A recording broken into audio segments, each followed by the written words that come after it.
क्या भारत की ओर बढ़ रहे हैं ईरानी मौत के काले बादल?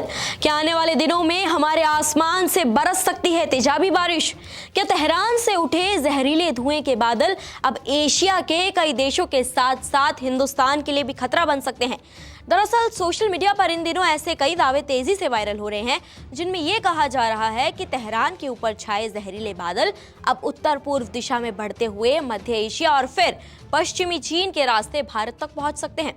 इन पोस्ट में यह भी दावा किया जा रहा है कि इन बादलों की वजह से कई एशियाई देशों में एसिड रेन यानी तेजाबी बारिश का खतरा पैदा हो सकता है। ऐसे में स्वाभाविक है कि ये खबर सुनकर भारत में भी लोगों के मन में चिंता और डर का माहौल बन सकता है। दरअसल तेहरान में हाल ही में शहरान तेल रिफाइनरी पर हुए हमले के बाद भारी मात्रा में जहरीली गैसें और धुआं वातावरण में फैल गया है। ऐसे में आपको ये बता देते हैं कि काले बादल और एसिड रेन क्या है। दरअसल काले बादलों में राख, उद्योगों का प्रदूषण, मिसाइल प्रदूषण शामिल है। इन बादलों की बारिश जब धरती को छूती है तो मिट्टी को भी नुकसान पहुंचाती है।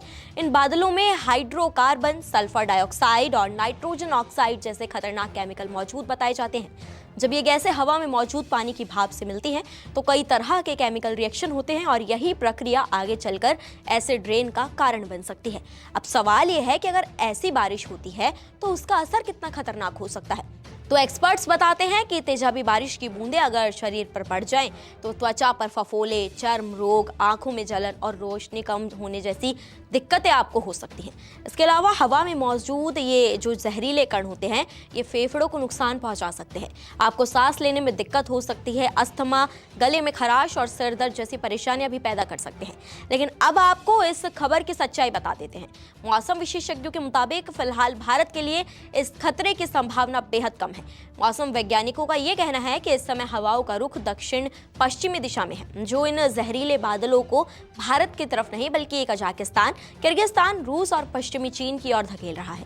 इसीलिए मौजूदा परिस्थितियों में भारत इन बादलों के सीधे असर से काफी हद तक सुरक्षित माना जा रहा है।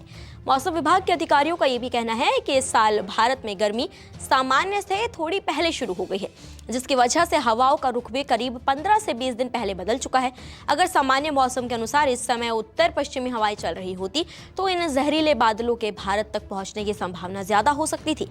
हालांकि एक्सपर्ट्स तो ये भी चेतावनी दे रहे हैं कि अगर मध्य पूर्व में युद्ध लंबा चलता है और ऐसे ही हमले होते रहे तो वातावरण में जहरीले केमिकल्स और धुआं जो है वो बढ़ सकता है। ऐसी स्थिति में भविष्य में एशिया के कई देशों के साथ साथ भारत पर भी इसका असर पड़ने की संभावना से इनकार नहीं किया जा सकता। फिलहाल वैज्ञानिक सैटेलाइट्स के जरिए इन जहरीले बादलों की गतिविधियों पर नजर बनाए हुए हैं। यानी अभी के लिए राहत की खबर यह है कि भारत पर तत्काल कोई खतरा नहीं है, लेकिन अगर युद्ध और प्रदूषण का ये सिलसिला लंबा चला तो आने वाले समय में पर्यावरण और इंसानी स्वास्थ्य के लिए ये एक बड़ी वैश्विक चिंता बन सकता है। नमस्कार, मैं हूं मानक गुप्ता। अगर आपको हमारा ये वीडियो पसंद आया हो तो इसे लाइक और शेयर जरूर करें और हाँ, हमें सब्सक्राइब और फॉलो करना ना भूलें ताकि आप देश और दुनिया की कोई खबर मिस ना करें। तो जुड़े रहिए हमारे साथ और देखते रहिए न्यूज़ 24।